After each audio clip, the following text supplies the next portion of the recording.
طرف نہیں آئیں گے، آپ کی بارگاہ میں آنے سے،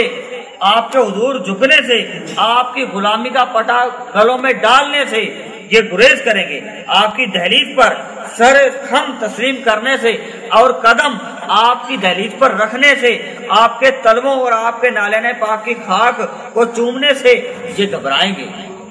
یہ ایسا نہیں کریں گے۔ اگر ایسا نہیں کریں گے لوگوں، اب تم سن لو، اللہ پاک فرماتے ہیں اب تم سن لو،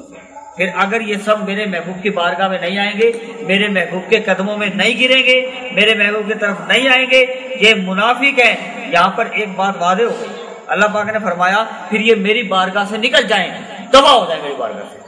اللہ پاک فرماتا ہے مجھے ان کی عبادت کی، ان کی ریاضت کی، ان کی داڑھیوں کی، ان کی کسی کی بھی مجھے کوئی ضرورت نہیں ہے، یہ سب منہ کے بل ڈالوں گا اور یہ چلے جائے محبوب تیرے قدموں میں آنے سے گریزاں ہیں تو مجھے ان کی عبادت کی کوئی ضرورت نہیں، دفع ہو جائیں میری بارگاہ سے، اللہ پاک فرماتے ہیں۔ اب بات یہاں پر ایک واضح ہو گئی، تعالوا الی ما انزل اللہ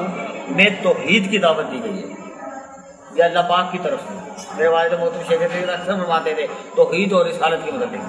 تو اب یہ بات وہی آ گئی ہے، تو فرماتے ہیں اللہ پاک نے فرمایا تعالوا الی ما انزل اللہ میں توحید کی دعوت دی گئی ہے، صرف اللہ پاک کی دعوت دی گئی، اللہ پاک کی توحید کی دعوت دی گئی ہے، اللہ تعالیٰ کے دیے ہوئے قانون اور احکام کی۔ اب آگے فرمایا گیا وَإِلَى الرَّسُولِ، رسول میں اس آیت میں مقام مصطفیٰ کی طرف آنے کی بات آ گئی، رسالت کی بات آ گئی ہے کہ توحید رسالت کے بغیر نامکمل ہے۔ اللہ تعالیٰ نے جو حکم نازل کیا وہ قرآن اور سنت نبوی ہے، اور وہی تو اللہ تعالیٰ کے قرآن اور جو نظام دیا گیا، اللہ پاک نے اپنا ایک نظام بنایا، اس پر اعلان کر دے جو شریعت کے نظام کی بات کرے مگر پیارے مصطفیٰ کے مقام کی بات نہ کرے، شریعت کی بات کرتا رہے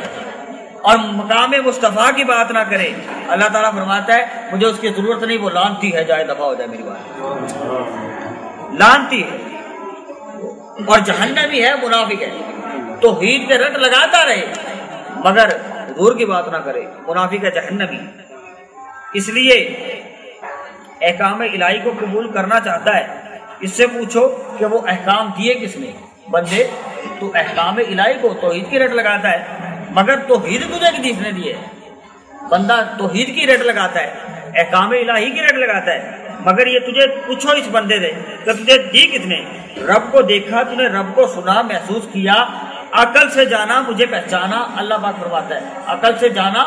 مجھے پہچانا۔ ارے میرے حکم شریعت کی طرف آنے والے مجھے نہ کوئی جان سکا اور نہ کوئی جان سکتا ہے،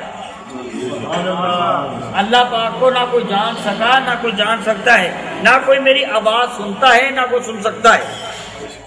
نہ میرے جلوے کسی نے دیکھے اور نہ دیکھ سکتا ہے، اور تعلق پیدا کر سکے میں تو غیب الغیب ہوں، اللہ پاک فرماتا ہے میں تو غیب الغیب ہوں، اور میرے ہونے کی خبر بھی میرے مصطفیٰ نے دی، میری شریعت کی خبر بھی میرے مصطفیٰ نے دی، قرآن کا قرآن ہونا بھی مصطفیٰ نے دیا، میرے حکم کا نظام ہونا بھی پیارے مصطفیٰ نے دیا۔ اب ارے ہر چیز کی بنیاد رکھی وہ پیارے مصطفیٰ نے، بات توحید کی ہے، اور پھر محبوب کی بارگاہ میں ان کے قدموں میں جھکنے سے گریزاں ہوتے، رسالت کا واسطہ چھوڑ کر توحید کی بات کرنے والے یہ لوگ منافق ہیں، سن لو۔ اب یہاں پر ایک بات اور نقطہ وہ یہ آ گیا کہ توحید اور رسالت کے بغیر عقیدہ نہیں ہے، بات عقیدے کی ہے، بات سمجھ آ رہی ہے؟ جی جی آواز آ رہی ہے؟ اب یہ بات عقیدے پر آ گئی، اب یہ بھی بات میری توجہ طلب ہے کہ توحید اور رسالت کے بغیر عقیدہ نہیں، بغیر رسالت کے توحید ہی نہیں ہے، مگر یہ تو بات پہلے ہی واضح ہو گئی قرآن سے کہ بغیر رسالت کے توحید نہیں ہے۔ عقیدہ کیا ہے؟ لا الہ الا اللہ، محض لا الہ الا اللہ ایک فلسفہ تھا، بات سمجھ رہے ہیں؟ اس میں توحید ہے، لا الہ الا اللہ، اور لا الہ الا اللہ ایک فلسفہ تھا، ایک فکر تھا۔ محمد رسول اللہ صلی اللہ تعالی علیہ وسلم اس نے اس تصور کو مکمل کیا، اسے پورا دین بنا دیا۔ محمد رسول اللہ صلی اللہ تعالی علیہ وسلم نے اسے پورا دین بنا دیا، اس سے قبل فلسفہ تھا۔ فقط لا الہ الا اللہ پر زور دینے والوں ایک مجرب تصور ہے، اس تصور کو عقیدے کا مقام، نظام کا مقام اور دین کا مقام تب ملا تب رب کائنات نے لا الہ الا اللہ پر محمد رسول اللہ صلی اللہ تعالی علیہ وسلم کے کلمات کا جام پہنایا، اور فکر کا پیغام کے طور پر کہنا یہ ہوا کہ میرے والد محترم شیخ طریقت مجدد دین و ملت، جن کا نام باعث و خیر و برکت حضور قبلہ پیر سید ثابت نبی شاہ صاحب رحمۃ اللہ تعالی علیہ، وہ فرماتے تھے کہ اکثر ایک فکر بیان فرماتے تھے، ایک فکر ان کا قول نقل کیا، انہیں کی زبانی حدیث نقل کی مکمل اس حدیث کو۔ اب حدیث کی طرف آگا، قرآن سے تو بات ثابت ہو گئی، بات قرآن سے ثابت ہو گئی۔ اب میرے والد محترم شیخ طریقت کیا فرماتے تھے کہ دوستو ایمان پر آج کس چیز کا خطرہ ہے؟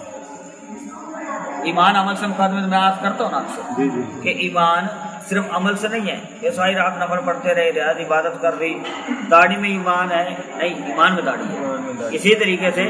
ایمان عمل سے مقدم ہے، ایمان ہوگا تو سارا کچھ عمل قبول ہے، ایمان ہی نہیں ہوگا تو پھر عمل کی کیا بات ہے، ٹھیک ہے۔ اس طریقے سے حضور نبی کریم صلی اللہ علیہ وسلم کی بعثت مبارکہ تک، حضرت آدم علیہ السلام سے لے کر بعثت محمد صلی اللہ تعالی علیہ وسلم تک اور آقا علیہ الصلوۃ والسلام کی تشریف آوری تک جو انبیاء علیہ الصلوۃ والسلام کا زمانہ تھا، ان کے مبعوث ہونے کا، ان کی امتیں، ان کی قومیں اور وہ اقوال ملے پہلے زمانے کے تھے، اس زمانے کے لوگوں کے عقیدے پر شرک کا حملہ تھا۔ جتنے پہلے انبیاء علیہ الصلوۃ والسلام گزرے ان پر شرک کا حملہ تھا، جتنے پہلے گزر چکے ان پر شرک کا حملہ تھا۔ ہزارہ سال کی انسانی تاریخ ہے، بت پرست لوگ تھے، انسان کوئی صورت، انسان آپس میں ایک دوسرے کو پسند نہیں کرتے تھے، یہاں کوئی چاند پرست تھا، کوئی ستارہ پسند تھا، کوئی ہاتھوں کے تراشے ہوئے بتوں کے ان کو خدا مانتے تھے۔ الگ الگ انسانی طبقات شرک کی مختلف صورتوں میں گرفتار تھے، الغرض کوئی کس شرک میں گرفتار تھا، کوئی کس شرک میں گرفتار تھا، مگر شرک کا حملہ تھا اور لوگوں کو معاذ اللہ خدا کا شریک بنایا جا رہا تھا۔ یہ پچھلی امتوں کی بات ہے، یہ پچھلی امتوں کی بات ہے، اور شرک کا حملہ پوری تاریخ میں جو پیغمبر علیہ السلام مبعوث ہوئے اس کی دعوت کی بنیاد پر دعوت توحید میں ہر رب شرک تھا، ہر پیغام پر رب شرک تھا اللہ تعالیٰ کی طرف سے۔ نقطے کی بات کہنے لگا ہوں کہ جب انسانی طبقات پر شرک کا حملہ ہوا تو ضروری یہ تھا کہ پیغمبر شرک کا رد کرتا، کوئی پیغمبر آتا وہ اپنی قوم کو دعوت دیتا اور شرک کو رد کرتا، دفع کرتا شرک کو، اور توحید کا نکھرا ہوا تصور انسانیت کے سامنے پیش کرتا۔ یہ وجہ تھی کہ ہر پیغمبر کی دعوت توحید رب شرک کے دلائل کے ساتھ مبعوث تھی، مگر ایسا نہ ہو سکا۔ حضور علیہ الصلوۃ والسلام تشریف لے آئے کہ پھر ان نبیوں کی قومیں برباد بھی ہوئی، ان میں شرک تھا۔ آپ نے دیکھا ہوگا حضرت نوح علیہ السلام کی قومیں، حضرت لوط علیہ السلام کی قومیں، کتنے انہوں نے اپنے نبیوں کی نافرمانیاں بھی کی اور کتنی برباد ہوئی، ان سب پر شرک کا حملہ تھا۔ مگر جب آقا علیہ الصلوۃ والسلام کی تشریف آوری ہوئی، آپ آئے تو آقا علیہ الصلوۃ والسلام کی 23 برس کی جد و جہد سے شرک ہار گیا۔ 23 برس کی جد و جہد سے شرک ہار گیا اور توحید جیت گئی۔ آقا علیہ الصلوۃ والسلام کے آنے سے شرک کمزور ہو گیا، دبا ہو گیا، شرک ہار گیا۔ حضور علیہ الصلوۃ والسلام کی امت میں